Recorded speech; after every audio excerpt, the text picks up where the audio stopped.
Regrettably, this summer in Korea has witnessed a series of calamities triggered by unprecedented rainfall, such as the devastating Yekian landslides and the flooding event at the Asong underpass. These disasters resulted in significant loss of life, including the tragic death of a 60-year-old man who went missing in Yekian, Gyeongbuk, and the unfortunate demise of 14 individuals in Asong, Cheongbuk. In today's session, we will delve into the topic of man-made and natural disasters to understand their implications. Man-made disasters and natural disaster.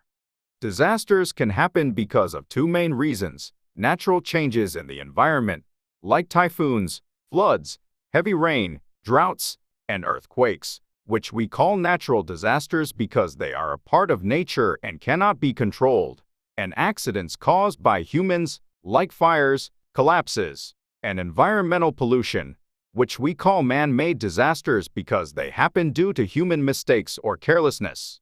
Classification between man-made disasters and natural disaster. Indeed, distinguishing between natural disasters and man-made disasters can be challenging since many disasters result from a combination of both natural and human factors. The classification depends on the extent to which natural or man-made factors played a significant role in causing the disaster. If a natural phenomenon primarily drives the disaster, even if the system was well managed, it is considered a natural disaster.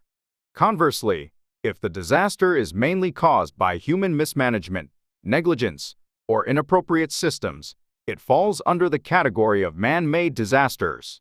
To accurately classify the type of disaster, one must carefully evaluate the level of care and adherence to relevant systems and regulations in place. A comprehensive understanding of the interplay between natural and human elements is essential to determine the appropriate classification for each disaster scenario. Difference between a man-made disaster and a natural disaster.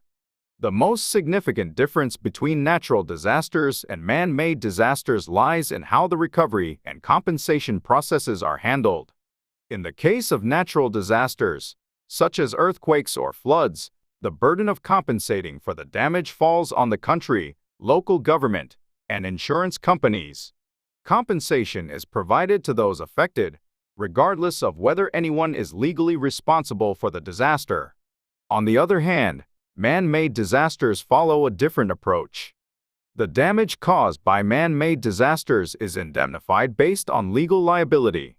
This means that the person or entity legally accountable for the disaster is obligated to pay for the damage according to the extent of the harm caused, which differs from the concept of compensation. For instance, if damage occurs due to inadequate management of public facilities, the person in charge, who failed to manage them carefully, should bear the responsibility of paying for the damage caused by their negligence.